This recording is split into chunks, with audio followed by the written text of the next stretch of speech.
GS आज तक में आपका स्वागत करता हूं। दोस्तों, भारतीय राज्य व्यवस्था के अंतर्गत आज मैं एक बहुत ही महत्वपूर्ण टॉपिक लेकर आया हूं आप लोग के समक्ष, जिससे हमेशा प्रश्न पूछे जाते हैं, और वो टॉपिक है भारत के निर्वाचन आयोग, उसके शक्ति, कार्य और परिसीमन से संबंधित है। तो आज मैं इस वीडियो में निर्वाचन आयोग से संबंधित सभी तथ्यों को आप लोगों को पूरे विश्लेषण के साथ बताऊंगा। ये वीडियो काफ़ी महत्वपूर्ण होने वाला है, वीडियो को अंत तक देखें। अगर हमारे चैनल पर नए हैं तो इसे सब्सक्राइब कर ले और बेल आइकन का बटन जरूर दबाएं, ताकि जो भी मैं वीडियो बनाऊं उसका नोटिफिकेशन सबसे पहले आपको मिल सके। तो चलिए दोस्तों, जानते हैं निर्वाचन आयोग के बारे में। तो दोस्तों, निर्वाचन आयोग, ठीक है, ये संविधान में ही व्यवस्था किया गया था निर्वाचन के संबंध में। जब मेरा संविधान बनकर तैयार हुआ था तभी निर्वाचन के संबंध में संविधान में उसका व्यवस्था किया गया था। इसलिए निर्वाचन आयोग क्या है कि एक संवैधानिक संस्था है, ठीक है। निर्वाचन आयोग एक संवैधानिक संस्था है और संविधान में इसके जो वर्णन किया गया है वो संविधान के भाग 15 और अनुच्छेद 324 से लेकर 329 तक। तो आज मैं इस वीडियो में आप लोग को पूरे अनुच्छेद, मैंने पहले ही बता दिया था कि आप लोग को जब मैं पॉलिटी पढ़ाऊंगा तो पूरे अनुच्छेद के अनुसार पढ़ाऊंगा। तो इन सभी 324 से लेकर 329 अनुच्छेदों को मैं इसमें पूरे विस्तार से बताऊंगा, जिक्र करके। तो इसका जो वर्णन है वो 324 से लेकर 329 तक में किया गया है, जिसमें निर्वाचन की प्रक्रिया, निर्वाचन आयोग से संबंधित जितने भी प्रावधान है, उपबंध है, निर्वाचन आयोग की शक्तियाँ, सब का वर्णन इसी अनुच्छेद में किया गया है। अनुच्छेद 324 की सबसे पहले बात कर लेते हैं, और ये भी यही इम्पॉर्टेंट है और यही पूछता है कि निर्वाचन आयोग किस अनुच्छेद के अंतर्गत गठन किया गया है निर्वाचन आयोग का।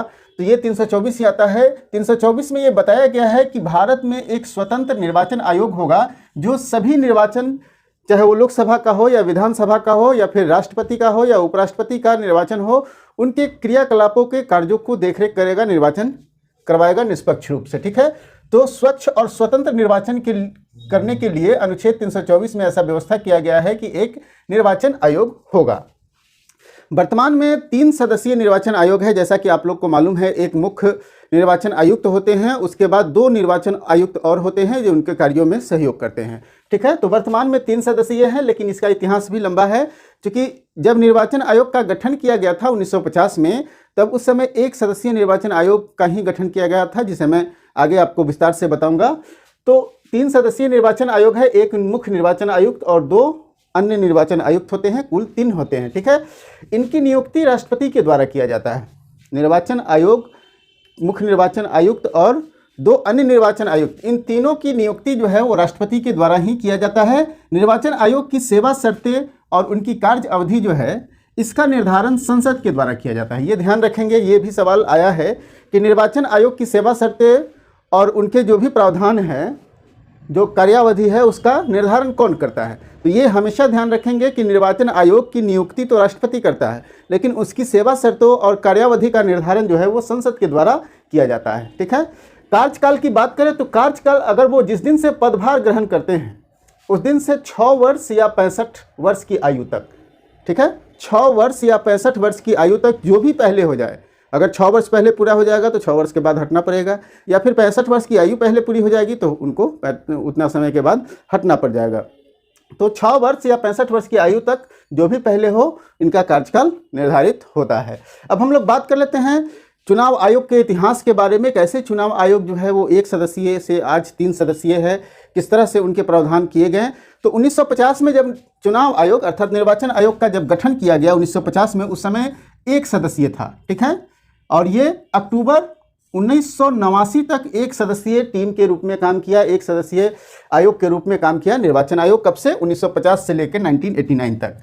उसके बाद क्या कर दिया गया कि 1989 में 16 अक्टूबर 1989 को इसको 3 सदस्यीय बना दिया गया, अर्थात 2 अन्य आयुक्त की नियुक्ति कर दी गई, ठीक है।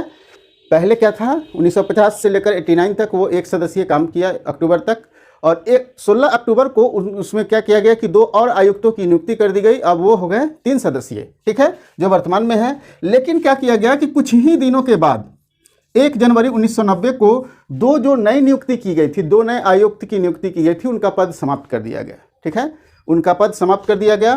तो फिर निर्वाचन आयोग क्या हो गया, 1 सदस्यीय हो गया। लेकिन 1 अक्टूबर 1993 को पुनः 3 सदस्यीय अर्थात 2 अन्य की नियुक्ति कर दी गई। मतलब उसके जस्ट 3 साल के बाद, लगभग 3 साल के बाद क्या हुआ कि 1 अक्टूबर 1993 को फिर से 2 को और नियुक्ति कर दिया गया, 2 और निर्वाचन आयुक्त की नियुक्ति कर दिया गया, और ये फिर से 3 सदस्यीय टीम बन गया। लेकिन क्या हुआ कि फाइनली 14 जुलाई 1995, याद रखेंगे 14 जुलाई 1995 में सुप्रीम कोर्ट ऑफ इंडिया ने यह निर्णय दिया कि चुनाव आयोग को एक सदस्यीय नहीं, इनको बहुसदस्यीय होना चाहिए। और तब से अभी तक ये चुनाव आयोग जो है बहुसदस्यीय अर्थात 3 सदस्यों के रूप में काम करता है, ठीक है। लेकिन 3 सदस्य होने से क्या हो गया कि काम का जो बोझ था वो तीनों पर तो बढ़ ही गया, साथ साथ इनको फैसला लेने में भी सहमति हो गई। अब फैसला जो होता है वो बहुमत के आधार पर होने लगा। अगर किसी भी चीज़ पर कंट्राडिक्शन है, अगर 3 सदस्य हैं उनमें से कोई 2 सदस्य चाहते हैं कि यह कंट्राडिक्शन नहीं हो, अगर 2 सदस्यों के बीच कंट्राडिक्शन नहीं है तो वो क्या होगा, उसी काम को मान्यता दी जाएगी। मतलब यह हो गया कि अब निर्णय जो होगा वो किस आधार पर होगा, निर्णय हो गया आपके बहुमत के आधार पर, ठीक है। चुनाव आयोग के मतभेद होने की स्थिति में निर्णय जो है, फैसला जो है वो बहुमत के आधार पर हो गया। अब हम लोग थोड़ा अनुच्छेद की ओर बढ़ते हैं। 324 के बारे में जान लिए, अब 325 के बारे में जानते हैं।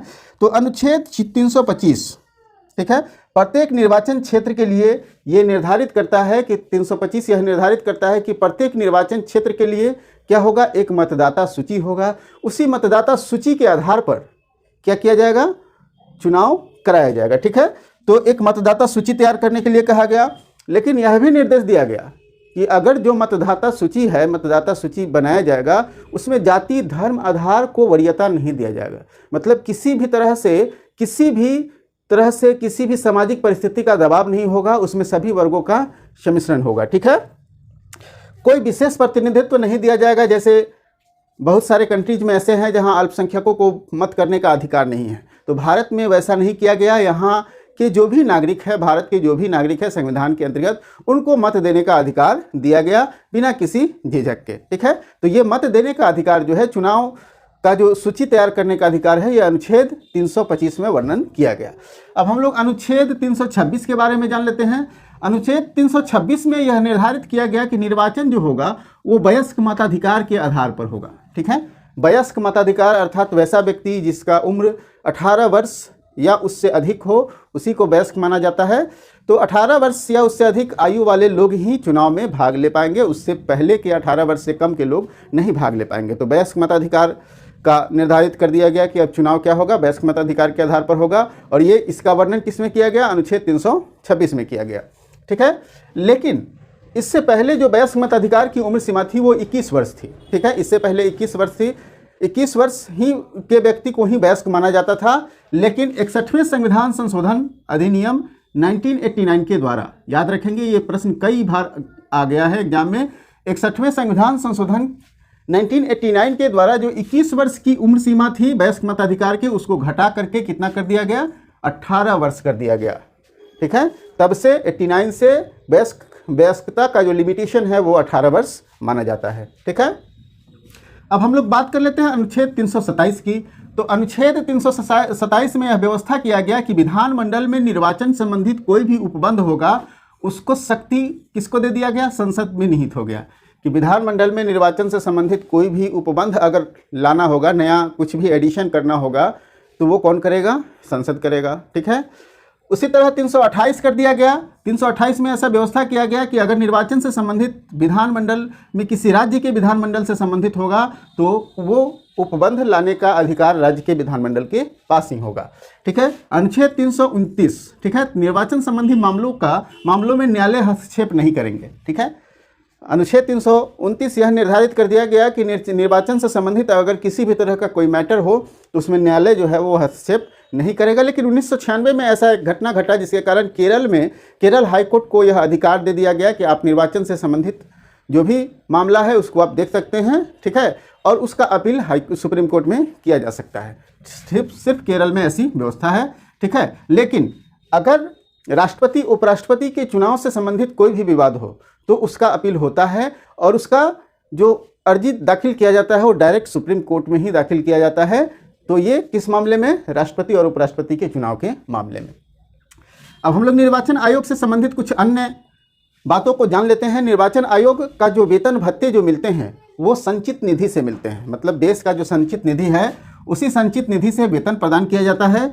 इनका जो पद है, मुख्य निर्वाचन आयुक्त का जो पद है, इनका पद जो है वो सर्वोच्च न्यायालय के मुख्य न्यायाधीश के पद के इक्विवेलेंट माना जाता है, ठीक है। सर्वोच्च न्यायालय के मुख्य न्यायाधीश का जो पद है उसी के पद के इक्विवेलेंट जो है वो चुनाव आयोग जो मुख्य चुनाव आयुक्त होते हैं उनके पद को माना जाता है, उसके इक्विवेलेंट माना जाता है।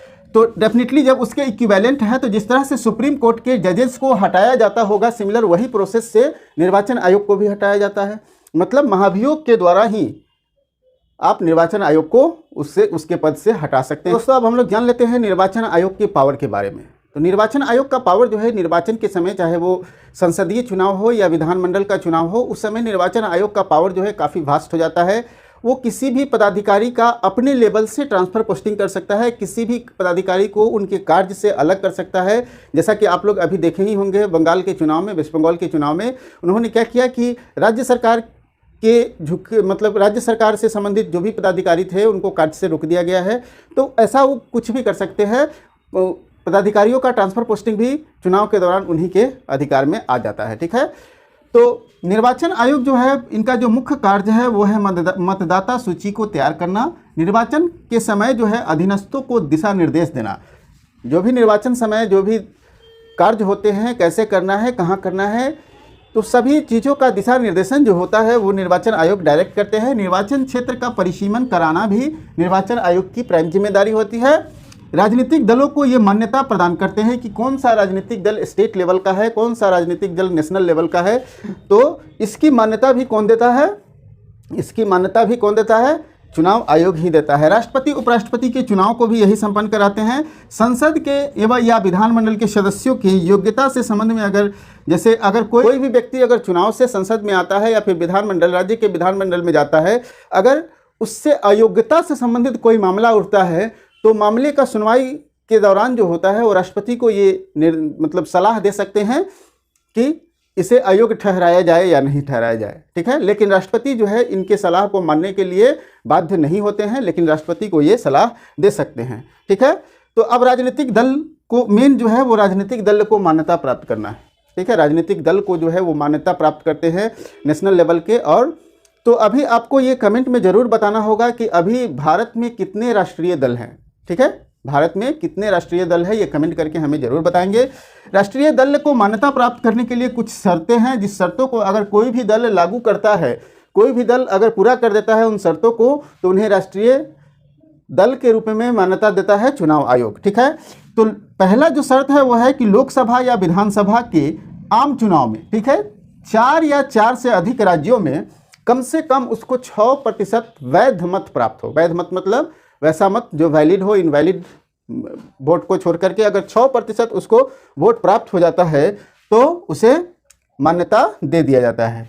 ठीक है, राज्य से अगर साथ साथ देखिए ये भी है कि 6% तो उसको वोट प्राप्त हो और 4 लोकसभा में सदस्य आए चुना कर, लेकिन वो चारों सदस्य जो है वो अलग अलग राज्यों से होना चाहिए। ठीक है, एक या एक से अधिक एक राज्य से नहीं होगा, किसी राज्यों से चुनकर आएंगे, मतलब अलग अलग राज्यों से चुन के आएंगे। ठीक है, दूसरा शर्त है कि लोकसभा में वो 2% स्थान पर सीट अगर उनके जो दल है जीत लेता है तो उन्हें मान्यता दिया जा सकता है। 2% का मतलब हो गया लगभग 11-12 सीट अगर वो जीत कर आ जाते हैं तो उनको मान्यता दे दिया जाता है। लेकिन यह भी शर्त है कि वो जो 2% सीट होगा वो अन्य राज्यों से होगा, एक ही राज्य से नहीं हो सकता है। ठीक है, किसी दल को कम से कम 4 राज्यों में अगर उसको राजनीतिक दल का मान्यता प्राप्त हो जाता है, ठीक है, 4 राज्यों में अगर उसको राजनीतिक दल का मान्यता प्राप्त हो जाता है तो भी उसे राष्ट्रीय दल के रूप में घोषित किया जा सकता है। तो दोस्तों अभी तक मैं आपसे पूछा था कि राजनीतिक दल कितने हैं, राजनीतिक दल मतलब राष्ट्रीय राजनीतिक दल कितने हैं, तो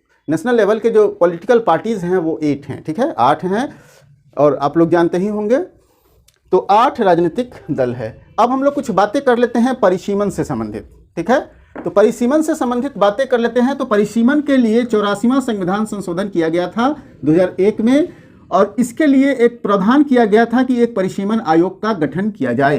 ठीक है, परिसीमन आयोग का गठन किया जाए। तो परिसीमन आयोग का गठन भी किया गया। न्यायमूर्ति कुलदीप सिंह जो है इसके अध्यक्ष बनाए गए और ये निर्धारित किए कि 2001 के जनगणना के आधार पर, ठीक है, 2001 के जनगणना के आधार पर निर्वाचन क्षेत्र को पुनः निर्धारित किया जाना चाहिए। ठीक है, कुलदीप सिंह जो इसके अध्यक्ष बने उन्होंने बताया कि 2001 के जनगणना के अनुसार निर्वाचन क्षेत्र को पुनर्गठित किया जाना चाहिए 84वें संविधान संशोधन के आलोक में। लेकिन संसद ने क्या किया कि इसे 2026 तक रोक लगा दिया। ठीक है, 2026 तक परिसीमन आयोग के रिपोर्ट को रोक लगा दिया और 2026 के बाद इस पर विचार करने की बात कही गई। ठीक है, इतने तक परिसीमन आयोग को 2026 तक ब्रेक कर दिया गया है। अभी जो है SC ST के जो भी आरक्षित सीट हैं वो 119 थे पहले, जिसको बढ़ा करके कितना कर दिया गया है, 132 कर दिया गया है SC ST से जुड़ा हुआ आरक्षित सीट लोकसभा में। ठीक है, अब हम लोग EVM की बात कर लेते हैं। EVM का मतलब होता है electronic voting machine. Electronic voting machine का सबसे पहला प्रयोग कहाँ किया गया था? केरल में किया गया था। इलेक्ट्रॉनिक वोटिंग मशीन का सबसे पहला प्रयोग केरल में किया गया था। ठीक है, उसके बाद नोटा की बात कर लेते हैं। नोटा का मतलब होता है नन ऑफ द एबव, मतलब आपको अगर किसी भी ऊपर के जो भी पार्टीज हैं, जो भी उनके निर्वाचन के लिए खड़े व्यक्ति हैं, अगर उनमें से कोई पसंद नहीं है तो आप नोटा का बटन दबा सकते हैं। ठीक है, तो ये 2013 में सर्वोच्च न्यायालय ने कहा था कि प्रत्येक EVM में एक नोटा का बटन होना चाहिए और उसी के आलोक में 2014 के लोकसभा चुनाव में ऐसा व्यवस्था किया गया, नोटा बटन का व्यवस्था किया गया। ठीक है, अब हम लोग खर्च की सीमा कर लेते हैं, बात कर लेते हैं। तो लोकसभा के लिए अगर कोई भी सदस्य खड़ा होता है तो उसको खर्च करने 70 लाख रुपए वो खर्च कर सकता है। 70 लाख रुपए खर्च करने की सीमा निर्धारित किया गया है। लेकिन विधानसभा के लिए यही राशि बहुत कम है, 16 लाख रुपए है। ठीक है, अगर कोई व्यक्ति निर्वाचन में खड़ा होता है, अगर 10% अगर उसके मत प्राप्त नहीं होते हैं, ठीक है, 10% या उससे कम मत प्राप्त होते हैं तो उसकी जमानत जब्त कर ली जाती है। 10% से अधिक मत प्राप्त करने वाले का जमानत नहीं जब्त होता है, लेकिन 10% से कम जो मत प्राप्त करते हैं उनको जमानत जब्त कर लिया जाता है। ठीक है, चुनाव प्रचार जो है वो बंद कब हो जाता है? नए नियम के अनुसार 36 घंटे पहले चुनाव आयोग जो है वो बैन कर देती है कि आप 36 घंटे पहले चुनाव को समाप्त कर दीजिए। ठीक है, वर्तमान में मुख्य चुनाव आयुक्त कौन है? आपको मालूम है, सुनील अरोड़ा है, और इसके जो प्रथम मुख्य चुनाव आयुक्त हैं वो सुकुमार सेन थे। ठीक है, अब हम लोग बात कर लेते हैं चुनाव से संबंधित सुधार पर। बहुत सारे आयोग बने हैं। ठीक है, इसलिए कि एक्चुअली है क्या कि चुनाव में बहुत सारी खामियां हैं जिसका दुरुपयोग राजनीतिक दल समय समय पर करते रहे हैं। तो उसी खामियों को दूर करने के लिए समय समय पर आयोग की गठन किया गया, आयोग को बनाया गया। लेकिन कुछ आयोग की सिफारिशों को लागू भी की गई और कुछ आयोग की सिफारिशों को ऐसे ही ठंडे बस्ते में डाल दिया गया। तो उसी में से हम लोग कुछ आयोग की सिफारिशों को जान लेते हैं। तो उसमें सबसे पहला समिति जो गठित किया गया वो तारकुंडे समिति है। वो VM तारकुंडे इसके अध्यक्ष थे। ठीक है, इसको 1974 में गठित किया गया था और इन्होंने बताया था कि मतदाता जो हैं उनकी न्यूनतम उम्र सीमा 18 वर्ष होनी चाहिए। उसी के आलोक में 61वां संविधान संशोधन आया 89 में और मतदाता जो है उनकी उम्र सीमा, न्यूनतम उम्र सीमा कितनी कर दी गई? 18 वर्ष कर दी गई। ठीक है, दूसरा जो आयोग गठित हुआ वो था श्यामलाल सकधर समिति, जो 81 में गठित हुआ और इन्होंने कहा कि मतदाता को लिए जो भी हैं, जो भी मतदाता सूची में व्यक्ति हैं, उनको एक ऐसा परिचय पत्र इलेक्शन कमीशन की ओर से मिलना चाहिए ताकि वो वैलिड हो और उसके आधार पर वो अपना वोट गिरा सके। तो आप देख रहे होंगे मतदाता पहचान पत्र उन्हीं की इसी समिति के सिफारिश पर लागू हुई है। नेक्स्ट और सबसे इंपॉर्टेंट है KM संथानम समिति। ठीक है, संथानम समिति 83 में गठित हुआ था, 1983 में, और इन्होंने कहा था कि जो भी निर्वाचन में खड़ा होते हैं, मतलब जो भी सदस्य निर्वाचन के लिए खड़ा होते हैं, उनके लिए एक न्यूनतम शैक्षणिक योग्यता होना चाहिए। क्योंकि अनपढ़ व्यक्ति भी हमारे मुख्यमंत्री के पद तक चले जाते हैं। तो वैसे सिचुएशन में क्या है कि काफ़ी मतलब परेशानियाँ, तो हमारे देश के संविधान की ये सबसे बड़ी खामियां हैं। इसी खामियों को दूर करने के लिए संथानम समिति ने कहा कि आप क्या कीजिए कि न्यूनतम शैक्षणिक योग्यता एक निर्धारित कर दीजिए कि कोई भी व्यक्ति जो लोकसभा या विधानसभा के लिए निर्वाचित होकर आएगा उसको न्यूनतम शैक्षणिक योग्यता क्या होना चाहिए। लेकिन ये ठंडे बस्ते में है, इस पर कोई विचार नहीं किया गया। नेक्स्ट है दिनेश गोस्वामी समिति, जो 89 में गठित हुआ और इन्हीं के आधार पर EVM मशीन लागू किया गया। EVM मशीन को लाया गया, मतलब इलेक्ट्रॉनिक वोटिंग मशीन जो है वो किसके? दिनेश गोस्वामी समिति के रिपोर्ट के आधार पर लागू किया गया। नेक्स्ट है TN सेशन समिति, और TN सेशन समिति ने जो है 92 में गठित हुआ था। ठीक है, और अधिक ये एक से अधिक चुनाव क्षेत्र से जो लोग खड़े हो जाते हैं उस पर रोक लगाने के लिए कहा था TN सेशन समिति। जैसे अभी आप देखे होंगे पिछले लोकसभा चुनाव में जो कांग्रेस के अध्यक्ष थे उस समय, वर्तमान में जो राहुल गांधी, उन्होंने 2 चुनाव क्षेत्र से लड़ा था। और 2014 के इलेक्शन में आप देखे होंगे कि प्रधानमंत्री मोदी ने भी 2 चुनाव क्षेत्र से लड़ा था। और अभी वेस्ट बंगाल के चुनाव में भी देख रहे हैं कि मुख्यमंत्री स्वयं 2 चुनाव क्षेत्र से लड़ रहे हैं। ठीक है, तो वैसे सिचुएशन में क्या है कि ये TN सेशन समिति ने कहा था कि 2 से अधिक चुनाव क्षेत्र से जो लोग खड़े होते हैं उस पर रोक लगाया जाना चाहिए। ठीक है, नेक्स्ट है इंद्रजीत सेन समिति। इंद्रजीत समिति जो 98 में गठित हुआ था, और इन्होंने कहा था कि चुनाव का जो खर्च है उसके लिए एक निधि गठित किया जाना चाहिए और उसी निधि से चुनाव कराने के लिए जो सदस्य हैं उनको खर्च दिया जाना चाहिए और उसी खर्च के आधार पर वो चुनाव लड़े। ठीक है, तो यह भी मैटर जो है अभी ठंडे बस्ते में ही है। सेशन समिति का जो रिपोर्ट है वो भी ठंडे बस्ते में है, संचालन समिति का रिपोर्ट भी ठंडे बस्ते में है। दोस्तों, हमें पूरी उम्मीद है कि ये चुनाव आयोग से संबंधित सभी तथ्यों को आप अच्छी तरह समझ गए होंगे। अगर ये वीडियो पसंद आया हो तो लाइक कीजिए और दोस्तों के साथ भी शेयर कीजिए ताकि उन्हें भी इस वीडियो का लाभ मिल सके। फिर मिलते हैं हम लोग अगले वीडियो में एक नए टॉपिक के साथ।